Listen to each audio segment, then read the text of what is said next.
This is what it's really all about, is a God that not only gave us free will, the ultimate gift to decide yes or no in any situation, but also to decide the different levels of yes and the different levels of no that feel good to us.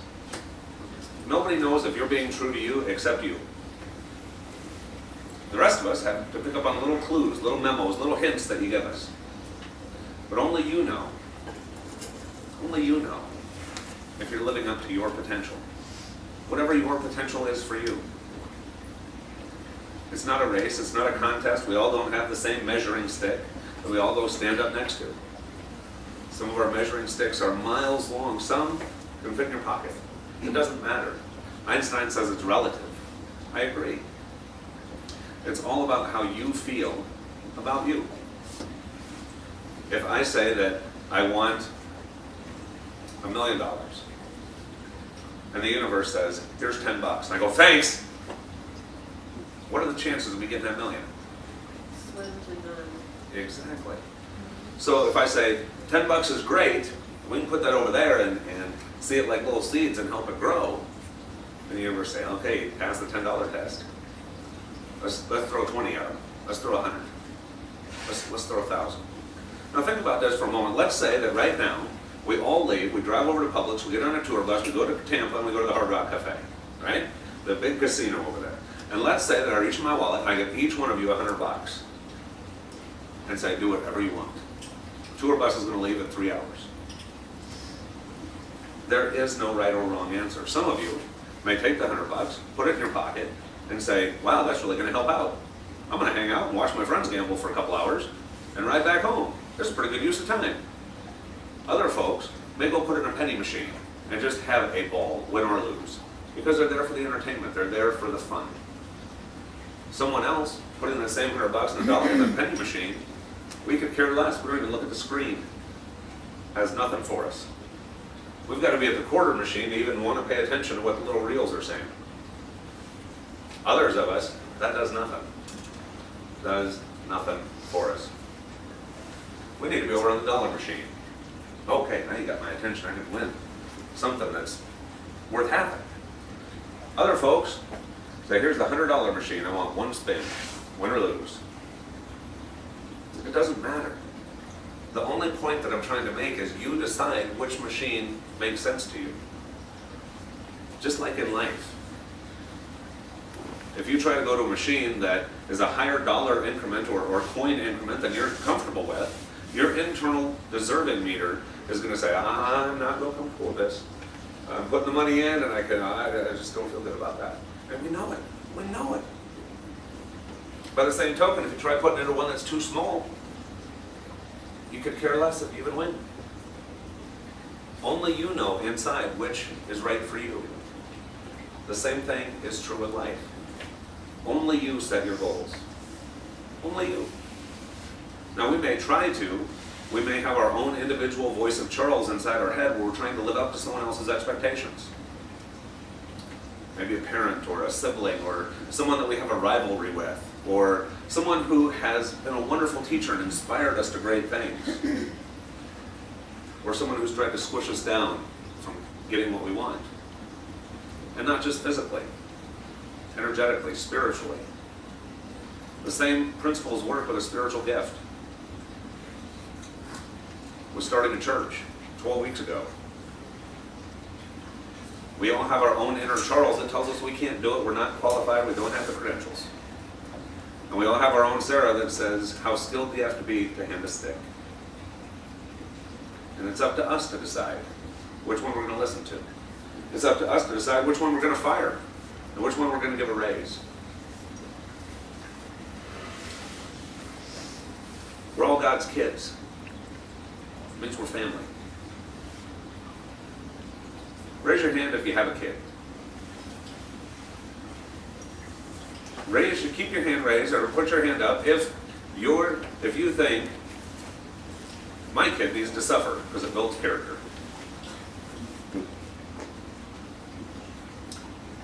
Raise your hand if you think that's too good for my kid. He shouldn't get the A game, he should get maybe the C or B. He should be maybe on the third string. Anybody? we're God's kids. God doesn't say that either. Doesn't say, you need to settle for this. You need to be okay with that. You need these trials and tribulations because it's going to build character, make you a stronger person. We don't say that with our kids. And we come by it naturally not to say it for our kids. The same thing that we echo into the universe, we echo what it is that we want, and it echoes back to us 3 or 4-fold. We say, hello. It says, hello, hello, hello, hello. Right? Hello, hello. No, it gives us more than we give it. Okay? Now, we have the same echo inside of us. The same thing that we feel from our Father, Mother, Creator, whatever word is good for you, that says, my kid deserves it. My kid deserves the best. We come by it naturally. The apple doesn't fall far from the tree, folks. It doesn't. Inside, we know that our kids deserve the best. And when they get in their own way and they mess up, it breaks our hearts because we just want to put them on autopilot like little remote control cars and move them around because we can see exactly what's best for them and exactly what's in their way and exactly how they can get exactly what they want really, really fast. And we come by that natural too. There's a God outside and inside of each one of us that feels the same frustration when we get in our own way. And the same joy when we give ourselves permission to have our own goal. With a constant ability to readjust what that goal is for us. And connecting us with other little sparks of God wrapped in hamburger that say, I'm here for you. I want you to succeed.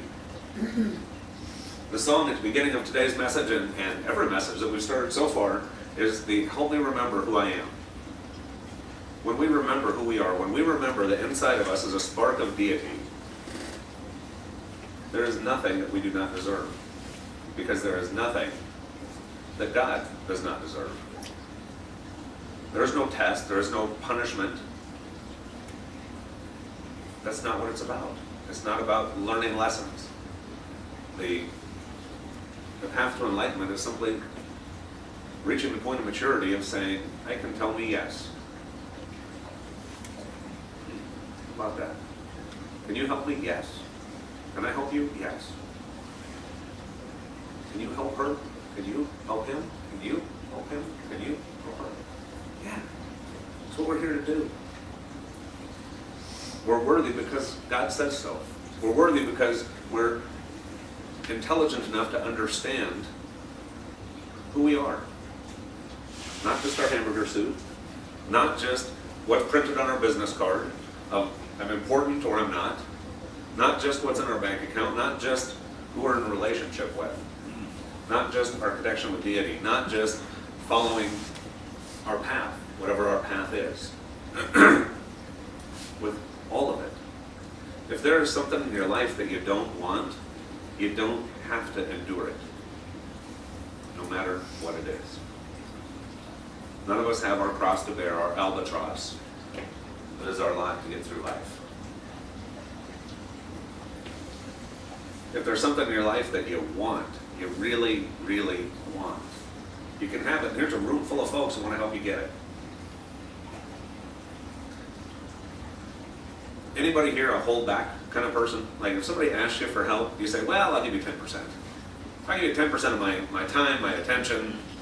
I'll kind of come help out, but I'm going to be on the phone, I got stuff to do, I'm a busy guy. But I'll make a token appearance. Any of us? Or we show up and we say, you have my full and undivided attention. How can I help? What is important to you and how can I help you get it? I can relate to that. Anybody else? Right? There is nothing that you can do in your life that you can't do easier with this many allies. As this many allies grows to 10 times this many allies, the stuff that you want to do gets even easier. This is a group effort. But when I look around, I don't see Misty and Jazz and Carla. I don't see just people. When I tune in, and we all can, I see these brilliant balls of energy connecting, soaring out. The same way that we flex our muscles, flexing different parts of our energy centers, flexing our different chakras as new information, as new energies come in and awaken. like awaking the sleeping giant. We all have our individual little bubble. When we get into a group like this, our bubbles tend to merge together and create a bigger bubble that we're all in. We've got the ability to do that. We've got the ability with Sarah or Charles in our life to say, you're right, to say, you're the one I want to listen to. Or we can say, I understand all of these great tools. I understand quantum physics. I understand law of attraction. I understand law of expectation. I understand the conscious, subconscious, superconscious energies. I understand all this stuff, my guides, my totems, my angels, my peeps, my family, my folks that I love, and my connection in the universe. But I'm here to suffer. I'm here to not get what I think I want. I'm here to fall short. Or you say, gosh, there's all this amazing understandings that resonates with me. It's passed the test of my internal BSometer. There's no ding, ding, ding, you're being sold something here. No. It resonates with us as truth because we know it. And because we know it, we use it. Just like the power of intention that we start with, we use it because it works. Now, again, just going back to the message, help me remember who I am. I'm a protective guy. For those of you who know me, and almost all you do, I'm a protective guy. And so if somebody, right, was talking smack about one of my friends, I probably wouldn't allow too much of that in my world. I'd say, hey, come on, that's my buddy there. A little respect would be good, right?